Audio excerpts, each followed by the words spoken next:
Because there's such a large overlap between the American Muslim community and the Arab American community, Islamophobia by default affects the Arab American community, and we make sure that we push back against that. We try to do that primarily by holding public officials accountable for their words. So when politicians say things that are anti-Muslim or pander to the anti-Muslim sentiment, we call them out on it. We put their statements out there, make them accessible to everyone. We encourage people to get in touch with them and urge them to basically backtrack on things that they should not have said.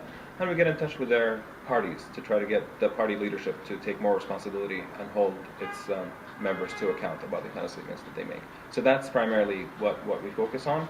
We also hold public forums with speakers like Max Blumenthal and Matt Duss and Wajahat Ali and others who work to expose the anti-Muslim network in the United States that is trying to poison the discourse and to shed light on that. Honestly, I think the most significant problem that we face in the battle of Islamophobia is a self-inflicted one. I think we're trying to play catch-up. For many years after 9/11, there have been anti-Muslim voices that we have been completely ignoring. We kept thinking the anti-Muslim contingent is a fringe. It's nobody will pay attention to them. Just don't acknowledge them. If you address them, you only legitimize them. And we've been operating under that mindset where we just wanted to dismiss them and ignore them. It was only after multiple years, really, with the Park 51 controversy, where there was such a hysteria that was, quite frankly, a mainstream hysteria about the fact that a mosque was being built in New York. And not even a mosque, it's actually an Islamic center, and it's a few blocks away from Ground Zero and what have you.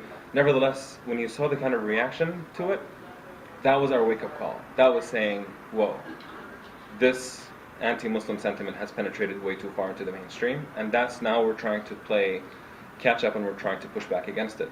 If I could give an analogy, it would be like a stroller sliding down a hill, and we're still trying to run down to get a hold of it to make sure it doesn't slide down any further.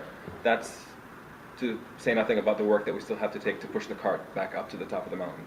It's one thing to try to stop and limit the spread of Islamophobia, and it's another to try to reverse the damage that has been done so far. Generally speaking, I think the fact that we live in an interconnected world now has had both positive and negative impacts in terms of people's perception. On the one hand, it's much easier to share information, travel is much cheaper, people can go to different places.